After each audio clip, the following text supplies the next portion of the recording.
I'm Katrina, and this is So and Tare.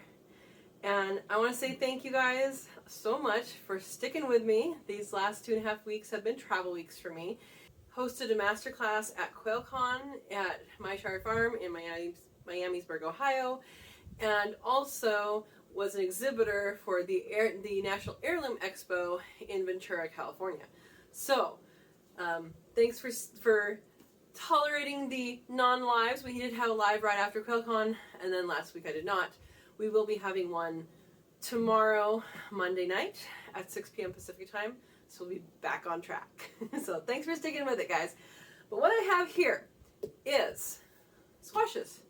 At the National Heirloom Expo, I got a bunch of squashes. They have them out for display, and then the last day they sell them at the very end, because that takes a whole lot of time for 10 people to take away squashes. It takes no time at all when everybody's going, oh my gosh, I want to try these things. So I wanted to go over a little bit about what to do with your squashes once you have them. So a lot of people, they grab whatever it is, they have no idea what it is, don't know what to do with it. It's okay. Most of the squashes had labels on little signs. And if you took a picture, that's the best way to do it, is take a picture where it is and say, okay, this is what it is, I can look it up later. Fabulous opportunity to try new squashes that you don't know what they are. You're like, oh, do I really want a seed packet for this? Do I really want to plant 5 plants of this? As we know, squashes can take up a lot of room in your garden. So it gives a good opportunity to try some of these squashes when you don't have to grow them. And they're heirloom squashes and they're good. Something to think about is these were all grown in California with Baker Creek seeds. And so that is really cool. It's locally grown for me. And farmers grew them. So a lot of times, so growing things for seeds is different than growing things for the plant themselves. So these were grown for exposition, whatever that word is, to show you what it looks like. The seeds inside of these may or may not represent exactly what this is. They may or may not be true to type. Squashes readily cross, and so if a field isn't grown entirely in one type, then it is possible that it crosses with something else, which is fine. Sometimes those crosses are delicious, and that's how you get new varieties. But if you do replant them, just understand that, have that expectation that, hey, you might get something that was that or tasted similar to it, or you might get something else. So just have that expectation clear in your head. And then another thing is, wow, people went crazy. I came out 1, 2, 3, 4, 5, 6, 7, 8, 9, 10, 11, 12 squashes and 3 tiny gourds. And I spent, less than $20. So that's a pretty good deal. I was also an exhibitor, so I think they gave me a deal. But totally cheap way to try different heirlooms. And now what do you do with them? You're not going to eat these all this week, right? Most squashes last quite a while.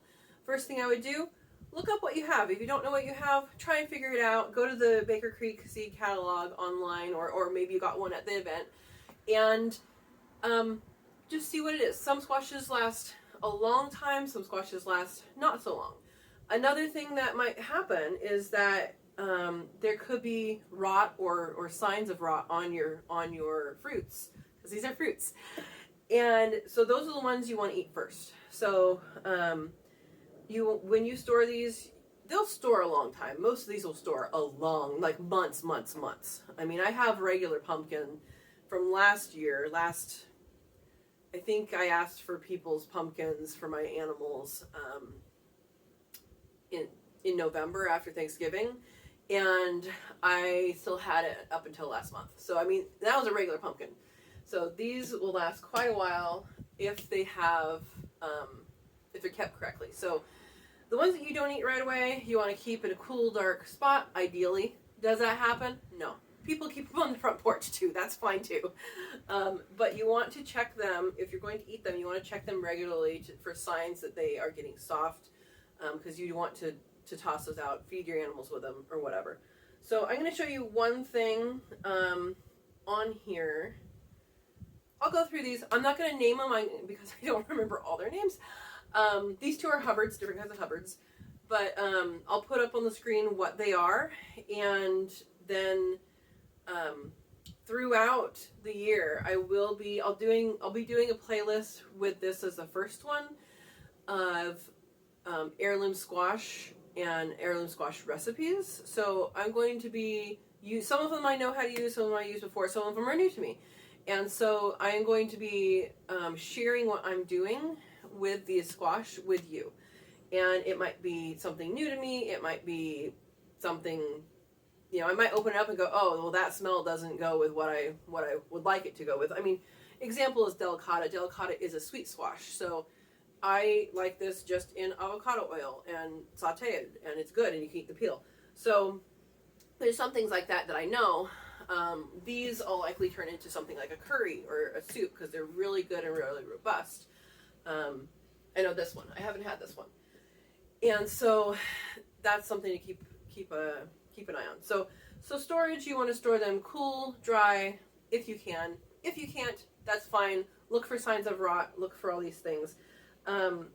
Something to note, on some of these, you're still going to have a flower bud. I would take that off because that is soft material that will rot. And so you want to have that off, and that should be solid. So check your bottoms, check your tops.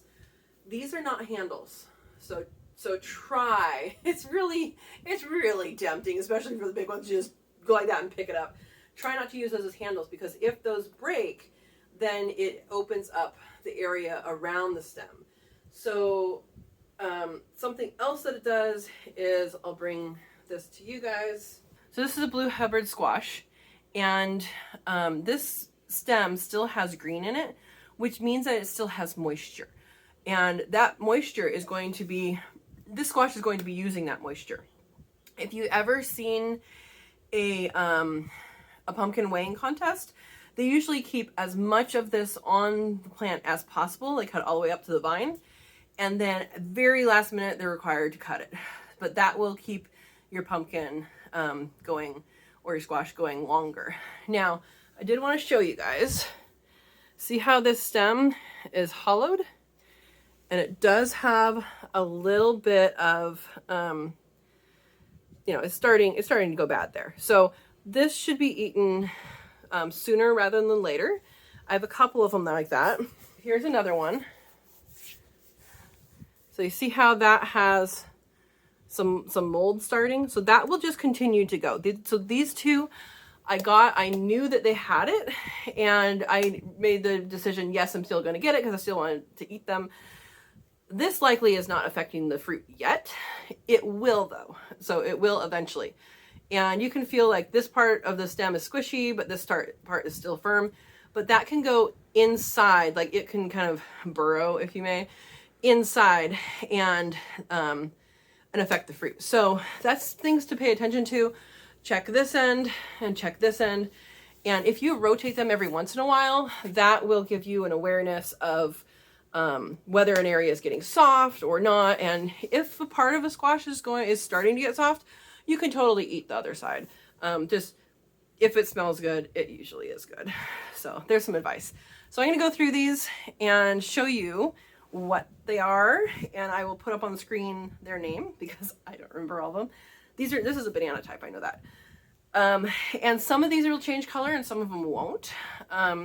This one I believe is going to be changing to more of that salmon-y color, but there's some that won't. I tend to like the ones that are this color. I haven't had this one. I know this is Crown.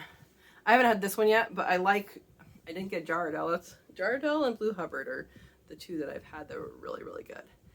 But, so this is the first one. Now this is some sort of candy roaster. I don't remember. I'll look at the picture. And these are good for roasting. This is another banana type, a different type. And this again has some amount of rot right there.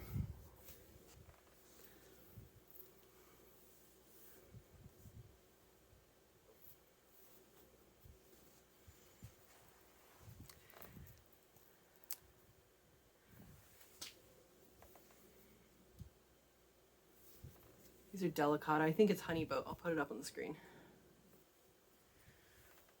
This one's grown a lot and I haven't ever had it. So again, I'm checking the bottom for that flower, and this one looks like it'll last a while. Now this one was between two names, so I'm gonna have to look up what it is, but I think I know what it is. This one, there is a lady there. You can identify yourself if you're on here. There is a lady there that she's like, oh, have you had, she said this name. I was like, no, I haven't. That doesn't sound familiar at all. And she's like, come here. And we went all the way across the room to get this. So it better be good. Sorry, I showed you this. This is Blue Hubbard. This does have some dirt on it. I like to brush that off, just to prevent, you know, different things from getting into the fruits. And this is a different kind of a Hubbard. I'll put the name up here. And then I have three, this is egg something, these are gourds. So I'm not sure what I can do with the gourds. I'm gonna have to look that up. A lot of gourds are used for their shells, so I'll have to look it up. We'll see, follow and find out. So that's just a brief intro to the squashes and gourds that I got at the Heirloom Expo. And I think it's gonna be really fun to go and find some recipes, make up some recipes, do all these things. And then I will do some canning and some freeze drying with some of them. I know I have plans for this for a curry that I want to freeze dry. And I think that will be really good. So that will be so much fun. It's been wonderful. Everybody that I met at both of these events, both QuailCon and the National Heirloom Expo, have been amazing people. And I mean, we had hundreds of people at QuailCon. We had thousands of people at the Heirloom Expo. And it was so nice to meet so many positive people. You're gonna see some videos coming out here. I am gonna put a version of my talk for the QuailCon that I did. I am gonna put that up here kind of maybe next weekish. And then if you're at the Heirloom Expo, you know that we did these fun little interactive boards, and so I am going to be putting out a video about each of those, and kind of go more in depth into some of the things that people put on those, and we will have some fun. So again, we have a lot more quail people and a lot more heirloom people. I do a whole bunch of stuff related to homesteading, so this is a mixed media kind of a channel, and I hope that in doing that, everybody learns something new. And again, we have a live chat every Monday night at 6 p.m. Pacific time, and it's a whole lot of fun. We run the gambit of homesteading topics, and if we're talking about one topic and you're like, I really want to talk about this other thing, or I'm tired of hearing about this thing, let's talk about this, then put it in the comments, say, hey, what about this? Or I have a question about this, or here's my experience with this. If you fun thing you want to share, it's awesome. We have an awesome community. So I would do that, and then also join the Friends of Sow and Tare Facebook group. That is where we have a lot of conversations after the live. It's usually late Monday night into Tuesdays when it gets the most action there. But you are welcome to share your own garden experiences, your own raising food experiences, as long as it follows all the Facebook rules. And if you do that, you need to answer the questions and accept the rules, because then I know you're a real person. All right. Thank you for watching.